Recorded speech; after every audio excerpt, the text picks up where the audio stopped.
People will have theories, won't they? Yeah, we do. Yeah, but it's not the theories. It's not the theories that I care about. It's the ones that think facts. they've got inside. Yeah. Well, Yeah, I shouldn't say this, mates but I was told. Yeah, I was told that it was because Ritchie broke Mousinho's favourite cup. Here we go. It's the Pompey Pod with Mike, Dan, and Tolly. Hello, gentlemen. Evening. Hi. How are we all? Everyone good? Very good. Yeah.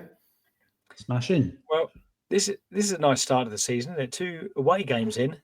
No defeats away from home so far. So 1-1 draw with West Brom at the weekend. We're going to talk about that. There's quite an incident-filled game, wasn't it? So we will talk about those incidents. But firstly, as always, we're going to start with our audience question. It's a good one. It's quite nice and simple.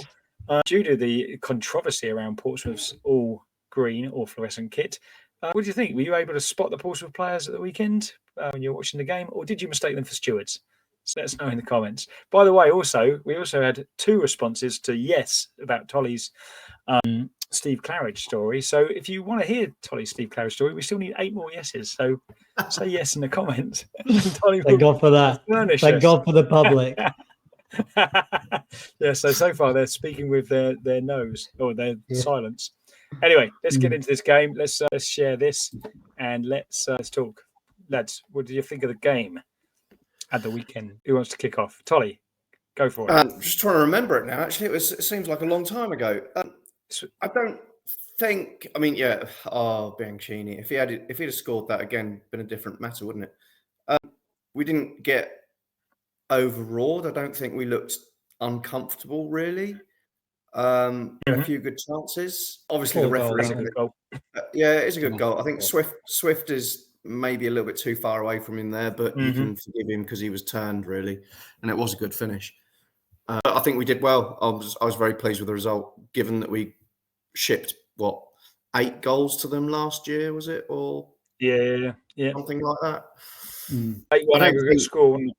Yeah, and I don't think like Mousinho said, I don't think Schmidt had a lot to do apart from a few regular saves. That was obviously a good opportunity for them, hitting the post there and coming out. But then, there was a couple of refereeing decisions, weren't there, which I'm sure we'll talk about that might split the pack a little bit. And this is just world class. Just that cross and that finish, bang on. It genuinely is, isn't it? It genuinely is one of those goals where you look at it and think that's brilliant. That's brilliant. It looks simple, but actually, it's a great cross. And to get that header, the way I don't know if they see the other angle in a minute, but you see Bishop start his run and just lose the defender perfectly timed. Great goal, I thought. Great goal. I don't think they're going to show you, are they? Oh, there you go. Here you go. Just look. Here you go. And there you go. It just. Yeah, I think the cross makes it easy for Bishop. All you got to do is get a little glance on it, and you get it on target. Yeah. There's so much pace on the cross that any little touch on target, and you've got a good chance of scoring. But yeah, it was really good bit of play. That now see this penalty. Now see when I first saw this, I thought penalty, blatant penalty. Sort of seen about 20 replays, penalty. But then somebody said, "Oh, he did get his toe to it." So I've watched it a few times, and there is the angle from behind, from in front, where if you look, he does actually get his toe on it. It's literally just the end of his toe, but he's still gone through the man to get there. So it's a penalty. Whatever way you look at it, it's a penalty. Okay. I don't think you can say it isn't. They didn't show on those highlights the Paul incident, but we'll come to that in a minute. But did you see? Was that on X that you saw that somebody posted the super slow mo of it, saying? No, I just saw someone say it. Gets the toe end. Yeah, I think he did. He did get. If you watch that particular angle, you can see that he just gets a toe on it, just as the ball's going away. But like I said, he's still gone through the man to get there first. So. It's just it's a blatant. What do you think, Tolly? Screaming, penalty? It's a penalty. But ultimately, it's a snap decision made by the referee and the linesman. Did you say snap or crap? It's a snap decision made by the touch referee and the referee on the field. And I don't think the referee could have possibly had a decent view of that, or the linesman, because there was a crowd of players around him. It was all kind of going off in the middle. And you can't blame the referee for not giving it, because he can't give a penalty unless he's absolutely sure. And if he can't see it, then he's not absolutely sure. I think some of them take an educated guess, don't they? But I think what also helped is, I can't remember the name of their striker, who was also involved in the Paul incident, wasn't he? He didn't really make a meal of it, did he? He didn't. Yeah, really I was going to say that. Didn't really. If He he'd have didn't got straight complain up about and gone, anything. Yeah, I think the ref would have possibly taken that little split second and given it. But he didn't do any. He didn't moan about the Paul incident. both times. Yeah, yeah, which is fair play. Do you know what I mean? It's. I think their manager came out and said afterwards, didn't they, that he felt he's a little bit too honest in both situations. Let's talk about the Paul incident. Because when I first watched it, I thought it was a bit 50-50. But then I watched it back again, and it's not. He's got goal side pulled him back. Yeah, he's pulled him back. Again, it's another one we got away with, but that's good. Yeah, because we had the couple of shouts against Norwich, didn't we, last week? Yep. So usually it evens itself out over the season. This one's evened itself out over a week. So. Yeah, no, absolutely, and I'll even hark back to the one last season where we played Blackburn, and we had two good penalty shouts in that game. Neither given, and after one of them as well, they went straight down the other end and scored, making it 2-0. I think at the time, wasn't it? Yeah. And again, they were pretty much as nailed on as one of them was. The one on Lang was as nailed on as that one for them. Yeah. But yeah, I think if you're West Brom, you'll feel hard done by a little bit, wouldn't you? But actually, I think overall, we kind of matched them. I know we didn't have a lot of possession and things, but if you look at those chances, with the exception of the so-called penalty, it's all from distance, isn't it? Yeah, and there were times in the game. I mean, this is being very nitpicky, but I really thought there were certain periods where we took control of the game for about 5 or 10 minutes, and I thought, oh, actually, we might go on and get more out of this. But then we just sort of seem to let them back in it again. But it's a point away from home, where a place where we never get points. So I think also there was definitely, I thought there was definitely an improvement in the kind of effort level from the Norwich game. I think players stepped up. I think a lot of players stepped up and realised that, they're going to have to put a lot more kind of effort in to close those challenges down, especially in midfield. Murphy was absolutely, on his legs at the end when he got taken off. He was done. But I think barring a few of the players, I think the energy levels and the effort levels were top drawer. When you say barring a few players, are you aiming that maybe a little bit at Swift? Swift, I think Swift was under par, but as we've heard, he's playing out of position, so maybe you could give him some leeway for that. Bianchini is still learning, I think. I thought his positioning off when we were out of possession was a little bit. He seemed to be in the middle of nowhere when we were trying to press, because there was a lot of times, especially in the second half, when we were pressing as a 4 up front. So you had Murphy, Bishop, and whoever else was up front, Bianchini. And Bianchini was kind of caught between players, didn't really know what he was, or looks like didn't really know what he was supposed to be doing. But I think, it's just getting used to playing the new formation with a new team, isn't it? I think. Yeah. But Swift for me was under par. Bianchini looked a little bit kind of rough, but I think it's hard to separate the rest of the team. I think they all did really well. I think we might see a lot more. Obviously, I was going to say, I think we might see a lot more of Leroux as well. Yeah. I think if he would be good, he's got some minutes under his belt. Yeah, a couple of times I've seen him, I've liked the look of him. So I think, and that's his role, isn't it? His role is a 6. He is a 6, isn't he? And obviously, like you say, Swift's not really a 6, but they played him in there. But I saw someone comment the other day that they'd rather see Pack play than Swift. I think Swift's still got something to offer us, but not in that role. And it was kind of suggested by both. I was watching Mousinho and Bishop's interview today. Bishop, none of them named names, but they both were suggesting that there was a little bit too much space in front of the back 4 for them to exploit. And Bishop even said something like, we know they're decent from distance. We should be closing that down. But he said, actually, I feel there's periods after that we did really well. But that's ultimately Swift's role, isn't it, to sit in front of that back 4 and stop that. But, it is what it is. I just want to quickly share these stats because I thought this was quite interesting in some ways.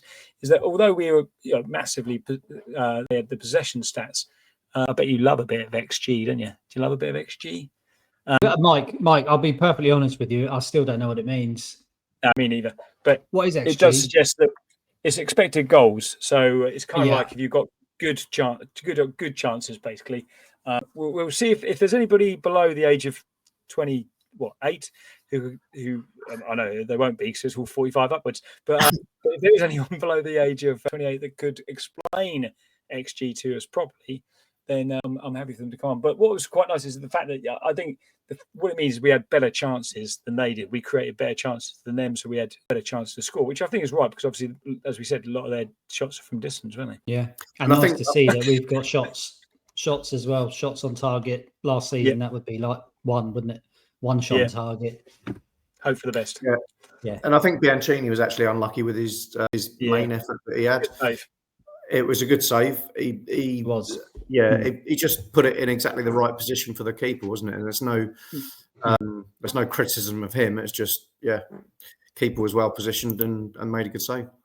Yeah, he did make a good save, but I think also I think he's done the right thing to try and lift it over him. You either try and lift it over him or you try and slot it in that near post, and both going to be relatively difficult. I think he made a good run, good little ball into him. He's gone for the kind of chip over the keeper, just not quite got enough loft on it, and the keeper's got a pretty decent hand on it, hasn't he?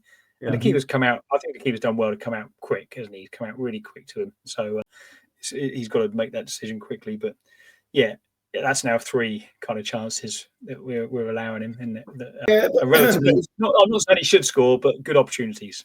Yeah, but he's getting himself into those positions, isn't he? So yes, sooner absolutely.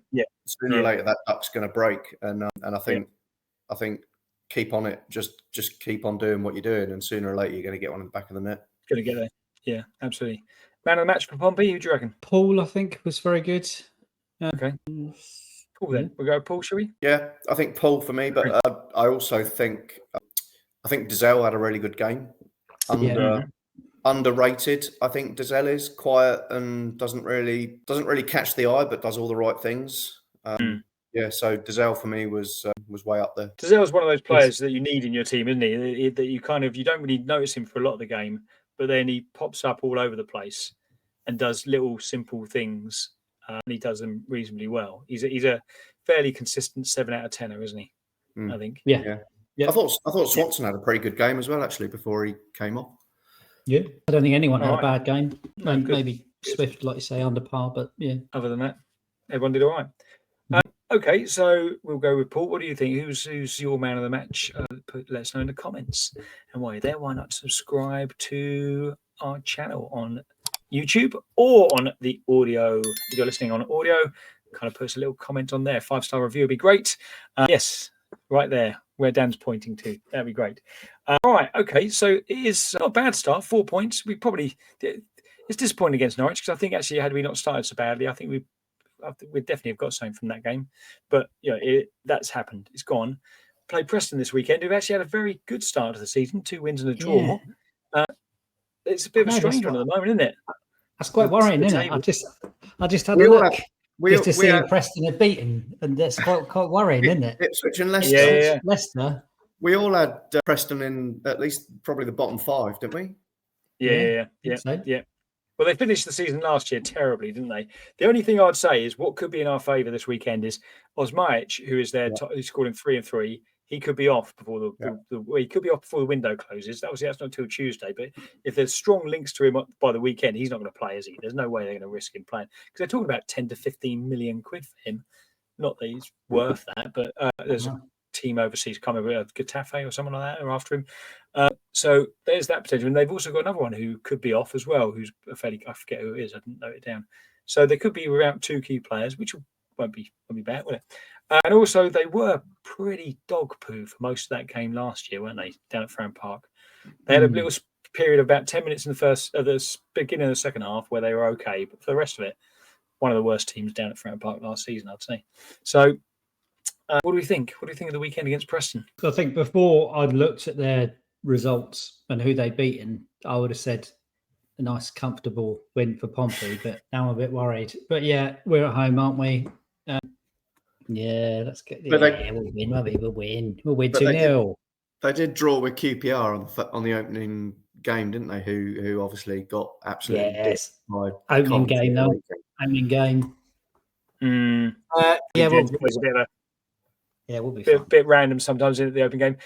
So it's strange at the Championship at the moment because obviously you've got Ipswich sat on 2 points, Sheffield United on no points.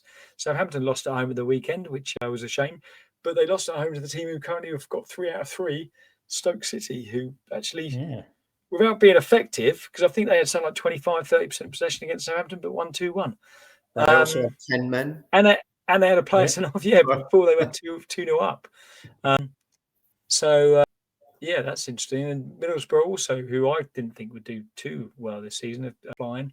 But yeah, I don't know. What do you think, Tolly? The weekend against Preston. I mean, I thought we would. I thought we would come out on top against Norwich at home. We obviously didn't because we played but yeah, it's got to be a home win. I think we need to get that. We need to get that confidence at home and that result at home. I think that's really important for the rest of the season. The first win that we get at home is going to be really important. And more out of hope than expectation. I'm going to go for a win, probably maybe a draw. I don't know. I'm going to go for a win. I think we're going to win. I think we will. I think the good thing about that Norwich opening 15 minutes is we've got that out of the way early. We did that. It wasn't until what was the Stoke game? There was that like the 9th or 10th last season, wasn't it? Because we had those opening games of that run of games where we actually didn't play brilliantly in those games. We got some decent results, and then we also had some good performances where we didn't get the result, like for example against Burnley, where we played well but then conceded that late goal. Whereas this season, I think that's the anomaly, isn't it? We played really badly for that opening 15 minutes, paid the price for it, and I think now that will give them the kick up the backside that they shouldn't repeat it too often. I totally agree. I think that opening game against Oxford, I mean, Oxford are obviously pony, and we came out of it pretty well. And then we came home against Norwich, didn't put in a very good performance. But then I think now that performance against West Brom, where everyone expected us to lose, even most Pompey fans were predicting us to lose, we put in a huge amount of effort and we came away with a point. And I think that's made everyone realise now that's the kind of level of effort and input that you need to have to be competitive. And so I'm hoping that is now going to translate into the next home game where you just see that little, that little increase in effort, the little kind of, bit more emphasis from all of the players to get in there and get the ball, especially in midfield. Yeah. All right. We think it's going to be a win. Maybe not as comfortable as we initially thought at the beginning of the season when we looked at those fixtures, but we think it's going to be a home win. I think it will. I think the crowd will be up for it. It'll be a little bit cooler because it's going to be a bit rainier this weekend, isn't it? So it'll be a little bit cooler. I think it'll be a good game, and I think we'll win. Okay, so we are in the final week of the transfer window. There's a lot of names going around in the Championship, and a lot of teams looking at 2.5, 5, 7. Wrexham just chucking money all over the show in the hope that they might get somebody. Birmingham obviously spending a lot of money. We're looking at Mackenzie Kirk from St Johnstone. We're looking at Armando Dobra from Chesterfield, and we're looking at Franco Ume from Crystal Palace under-21s. So the purse is still closed, isn't it? When they said that some of there is money to spend, there's not a lot of money. There's not Championship money to spend, is there? Yeah. Let's be honest. We're still doing things. And I'm not going to knock any of those players because if they come in and they do well, great. But it's a risk. The other thing is that we've just lowered the coach ticket prices to Southampton, so that's just scrubbed out our transfer budget, hasn't it? Apparently, no profit was being made by the club on that. Apparently, I can believe that. Coaches are well expensive, and no profit is going to be made, especially when that bus comes back with 3 windows and 2 wheels left. So none of those names really get us too excited, do they? But like I say, I think if they come in, then hopefully they'll do a job. I just still think we need somebody to come in who's got proven championship experience. Even if you look at someone like what's his name, who's just gone to QPR, who was with us the second half of last season. He wasn't great, but he was solid. Yeah, Hayden, that's it. Isaac Hayden. He wasn't great, but he was solid. He was a solid Championship player. And I know, yes, you're right. You're right to make that face, but come on, not every loanee is going to be a Freddie Potts, are they? Yeah, but I think on the other side of that, I think we have to be grateful for the fact that we've managed to keep hold of Josh Murphy and others, because we could, relatively easily have cashed in on a couple of those players over the summer, and we wouldn't be better off. So Yeah, I guess it's a good point. Good point. Swings and roundabouts, isn't it? It is. Yeah. It is swings around. All right. Anything else we want to add before we wrap up? Oh, Waddingham. Dan, what do you think about Waddingham when he came on? What do you want me to think about him? He was all right. Yeah. How long did he? I think when he comes on for Bishop, I think that the rest of the team don't realise that a different player's come on and they think it's still Bishop, and they try and play balls to him thinking it's Bishop, and then it doesn't work because it's not. Waddingham wants balls in front of him that he can run on to. Yeah, I think we don't have that, do we? We don't have a different style of play. So if you are bringing on Waddingham, then surely you have to change your style of play because you can't hold it up as well as Bishop can. Yeah. But I thought he did okay. They sort of had. He came on with someone else, didn't he? I can't remember who he came on with, and it was just. Yeah, was it just as we scored? Just I think they were getting prepared, and then we scored. Then he. Oh no, because he left Bishop on. Yeah. LaRue came on just as we scored, didn't he? That's right. Yeah. Oh, yeah, he did. I think he did okay, but he's still not physically strong enough. I don't think. Well, he's no Bishop. That's what I mean in physicality. Yeah. And it's difficult. So they do have two big, solid centre backs as well, don't they? But like you say, I think you can't continue to play the same way if you haven't got that resource that's going to even have a chance of holding the ball up against two very seasoned centre backs, Championship centre backs. Yeah, you need. I have one final question to you both. Bringing it up again, Matt Ritchie. He's still at the club. Would you have him in the first 11? Don't know about first 11, but I definitely have him around the squad. I'll definitely have him as an option.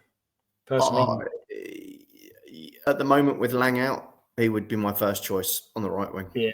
Okay. Yeah. No, I agree. I'd have him there. I think. I just think it's strange to completely freeze him out. Fair enough. If he's looking for a move, but if he's still on the payroll and he's fit and he can play, he suits. He knows how we play. Oh, see, this should have been the question, shouldn't it? Why are Matt Ritchie and Mousinho angry with each other? Do you want to start? Are we going to start a rumour mill? Are we? Is that what let's do that next week, just so we can see what things people come up with. No, go on, no, pop it in now. Pop it in the comments today. Just let us know, and we'll put that as a little short as well, so that people can kind of really get to go to town on that.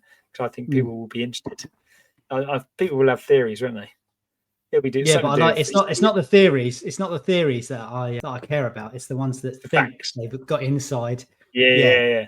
Well, I shouldn't say this, but I was told. Yeah, I was told that it was because Ritchie broke Mousinho's favourite cup. Yeah. Yeah, at the Christmas party, at the summer party. Yeah. Well, we'll see. Well, we probably won't see. We won't know, will we? But surely, if he's still there when the window closes, you've got to use him somehow, haven't you? You can't have a high earner just sat there until Christmas, not doing anything. We will see, but let us know in the comments what you think. What you know. What do you know about the Ritchie situation? Ritchie Mousinho, they've fallen out, maybe. Let us know what you have heard, in the know. Right, that's it from the Pompey Pod this week. Please subscribe to our channel. We're very, very close to 1,000 subscribers on YouTube now, which is great. We're well over 1,500 on Facebook, and I don't know about Twitter. Don't need to pay that much attention. Don't even call it its proper name anymore. But please, we're at Pompey Pod on all of those things. Don't worry about that, Toddy. People of our age, they still call it Twitter as well. In fact, they don't. They don't even go on there. That's why we haven't got a following on it. They don't even know what it is. But please do. Please do if you enjoyed this episode. That's us out. Play out, Pompey. Goodbye. Cheers, mate. Bye.